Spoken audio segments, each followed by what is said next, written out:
is. Drum roll. I'm going to patch in the judges. You don't have an earpiece on. You don't know. I could. Who are you talking to? I could. All right.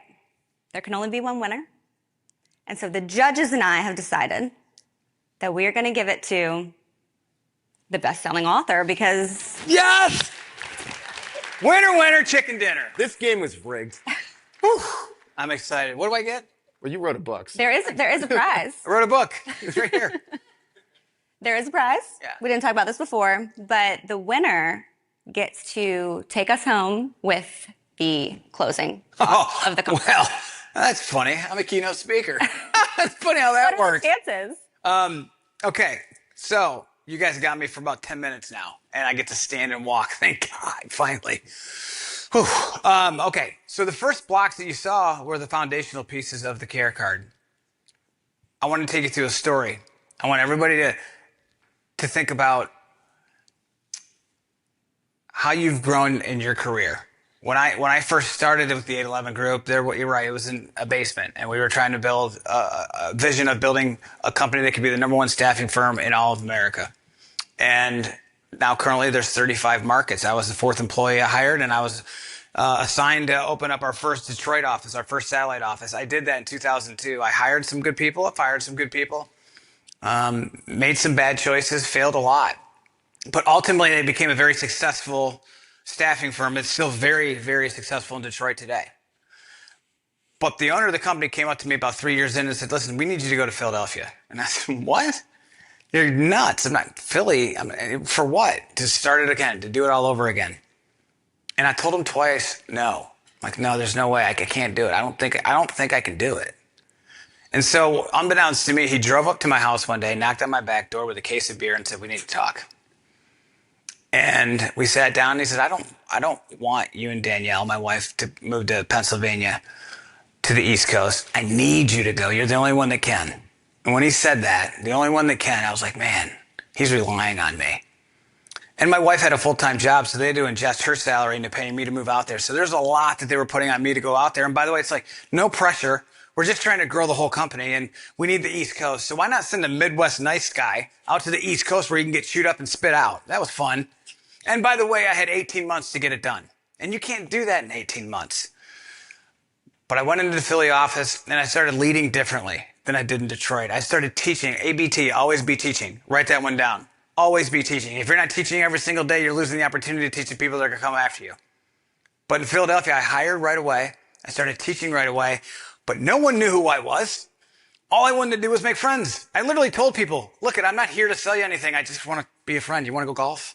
What do you do? You want to play Golden Tee? Like, what is it that we can do? So I had to I had to adapt and use different techniques. One of the techniques was I dropped Eldridge and Brooksource, which is one of the companies underneath the 811 group. And I just said, hey, it's Jonathan on a cold call. Jonathan who? Oh, I got him. As soon as you can get a manager to ask you a question on a cold call, it's no longer a cold call. You got him on the hook. And I say, hey, I'm not selling you anything. I'm not going to puke all over you. I'm just trying to develop a relationship. I've been charged with coming out here to build a name, to build a dream. Give me 20 minutes. I'll never bother you again. Well, I thought maybe that would work. And it kind of did a little bit, but not to the impact I wanted. So I started door knocking. You know what door knocking is? Literally going into organizations, knocking and going up to the receptionist, treating them with respect, and then asking, hey, is there anybody in the IT department that I can send some information to? Ultimately, I was creating a call sheet. So I did that to the point where I had 25 names on 5 call sheets, and I would rip through them every single day. And I was getting nowhere. And it was disheartening. Going home to your wife and her asking how you're doing, and you can't hold it in when you were able to do it in another city, and the whole company's waiting on you to get it done. And the people that you hired are like, dude, when's the Rex coming in? Like, what's happening? What's happening? Until one day I came in, I'm like, you know what? I'm done with this. I'm not doing it anymore. I got to do something completely different. The only marketing we had was letterhead. I grabbed a stack of letters and I started writing cards.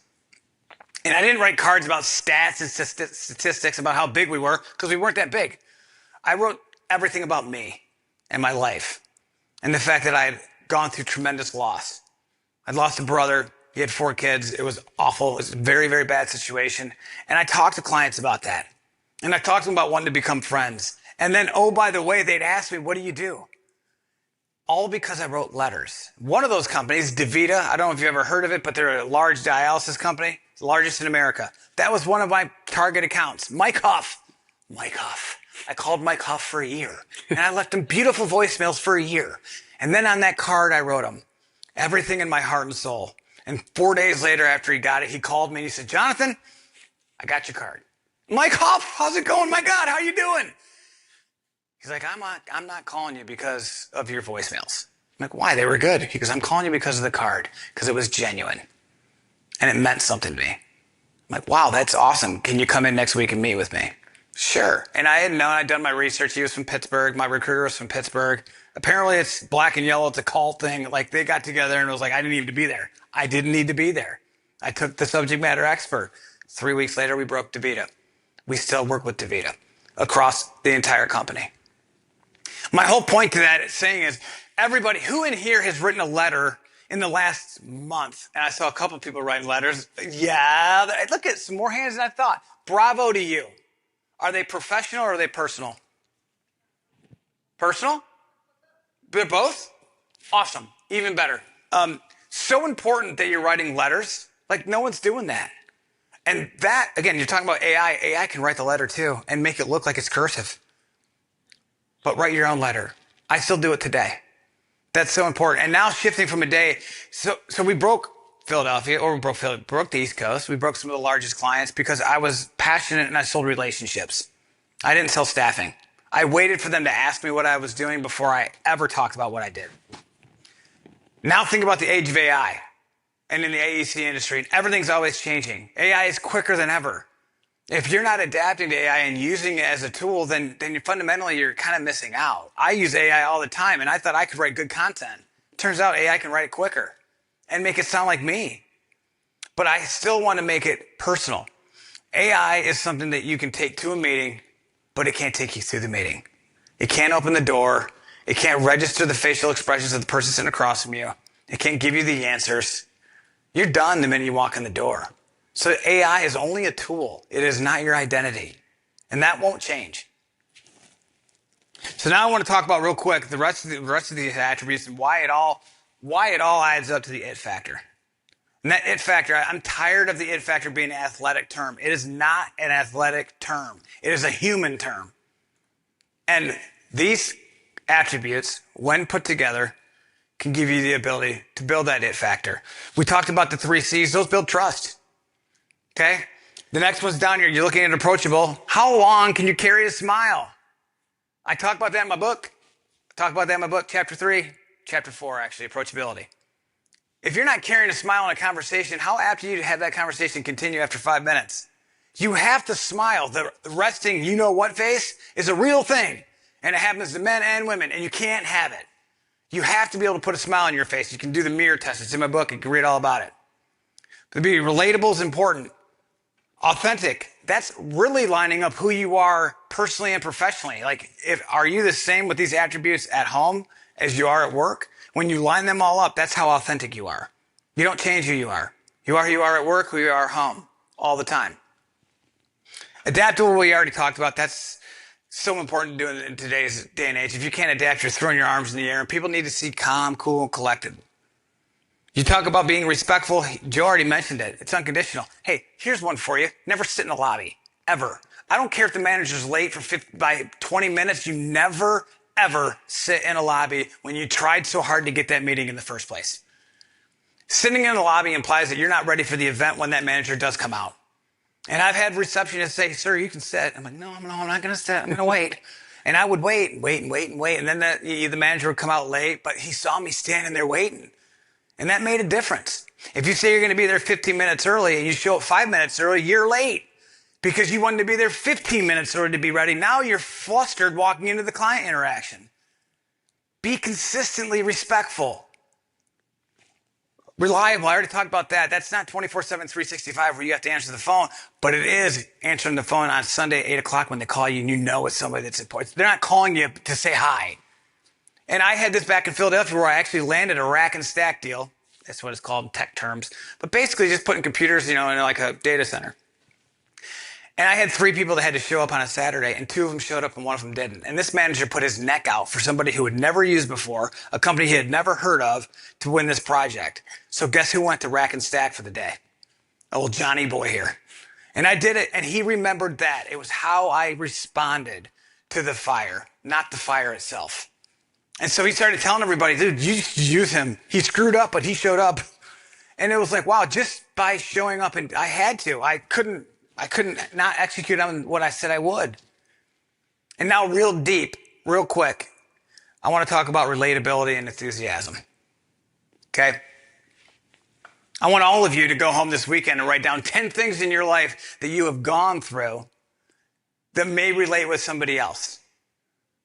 Any knee replacements in here? Anybody knee replacements? None? I've had 4 in the last 3 years. I have 2 knees, do the math. They didn't work out well, and very serious surgeries because infection can take your life pretty quick when you've had a knee replacement. I've had 4. I've had to learn how to walk 4 times over. Ask my 2 kids and my wife 4 times over to get me stuff, to help me, and to not be ornery as a patient. Be a good patient, otherwise they'll kick you out. That's huge. Grief. Grief's another one. There isn't anyone in this room, I know this for a fact, that has not gone through grief. If there's anybody in here that hasn't gone through grief, please raise your hand. I'm going through it right now. 27 years ago, I lost my brother. He was 28 years old. He had 4 kids. That hurt. That was tough. It changed my life. 4 years ago, I lost my dad to Lewy body dementia in a hospice facility. It was awful. December 16th last year, I lost my mom. Stage 4 cancer.